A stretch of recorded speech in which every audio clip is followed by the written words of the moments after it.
السلام علیکم ورحمۃ اللہ وبرکاتہ۔ آج ہم رسول کی اتباع کے حوالے سے ایک اور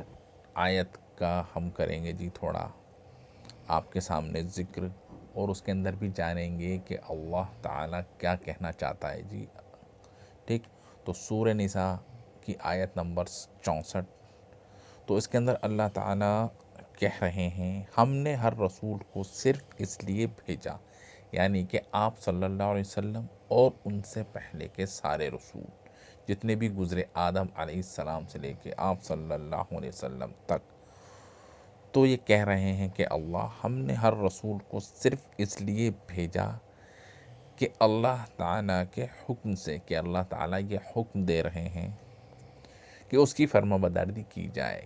کہ اس کی فرما برداری کی جائے، ٹھیک ہے۔ فرما برداری کی جائے مطلب جو رسول کہہ رہا ہے اس کو مان لیں، اس کی فرما برداری کریں، ٹھیک ہے۔ یعنی کہ رسول یہ کہہ رہا ہے کہ اللہ تعالیٰ پر ایمان لاؤ، تو ہم کو رسول کی بات کو ماننا ہے۔ اللہ تعالیٰ ڈائریکٹ ہم سے بات نہیں کرے گا، اللہ تعالیٰ نے اپنے رسولوں کو بھیجا، اپنے پیغمبروں کو بھیجا، ہر امت کے اندر بھیجا۔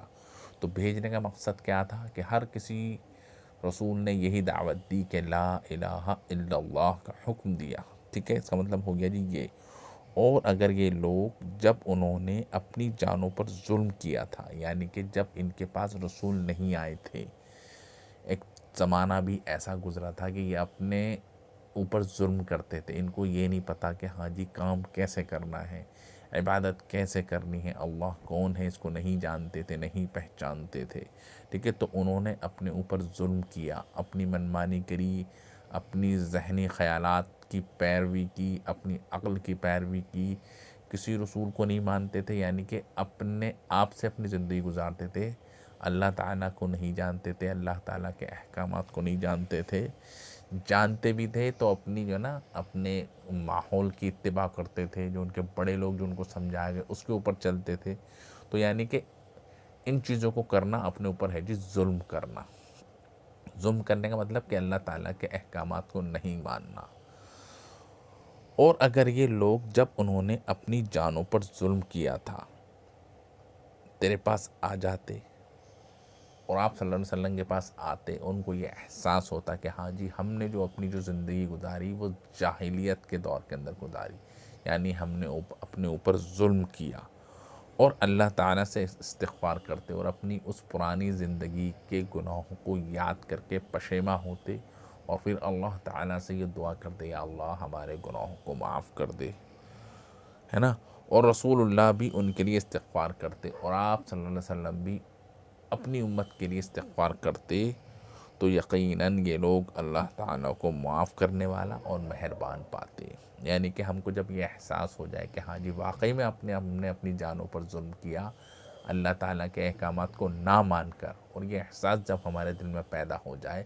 تو اس کے لیے ضروری ہے کہ ہم اللہ تعالیٰ سے توبہ کریں، استغفار کریں، تو اللہ تعالیٰ بڑا غفور الرحیم ہے، بڑا مہربان ہے، وہ ہمارے سارے گناہوں کو کر دے گا معاف۔ یعنی کہ کہنے کا مقصد یہ ہے کہ ہم کو ہر حال میں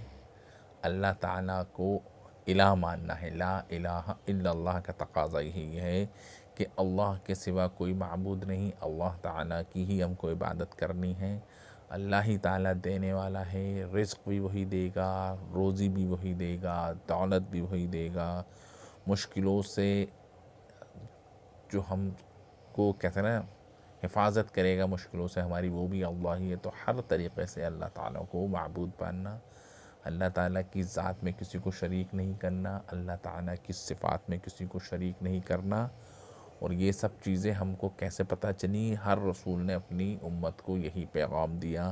کہ لا الہ الا اللہ کہہ لو۔ ہم نے ہر رسول کو صرف اس لیے بھیجا کہ اللہ تعالیٰ کے حکم سے اس کی فرما برداری کی جائے۔ فرما برداری کا مطلب کہ جو کہہ دیا سو کہہ دیا، اس کو کرنا ہے تو کرنا ہے، چاہے حالات کیسے بھی ہوں، ٹھیک ہے۔ اور اگر ہم نے اپنی پرانی زندگی ظلم کے اندر گزار دی، اپنے اوپر ظلم کیا، اللہ کے احکامات کو نہ ماننا اپنے اوپر ظلم کرنا ہے، ٹھیک ہے، تو جب یہ احساس ہم کو ہو جائے کہ واقعی میں ہم نے اپنی جانوں پر ظلم کیا، تو ہم کو اللہ تعالیٰ کی طرف رجوع کرنا چاہیے، اللہ تعالیٰ کی طرف پلٹ کر آنا چاہیے، اور توبہ استغفار کر کے اللہ تعالیٰ سے معافی مانگنی چاہیے، تو اللہ تعالیٰ ہم کو معاف ضرور کرے گا، کیونکہ اللہ تعالیٰ بڑا ہی مہربان ہے، وہ اپنے بندے کے گناہوں کو معاف کر کے بہت خوش ہوتا ہے۔ تو السلام علیکم ورحمۃ اللہ وبرکاتہ۔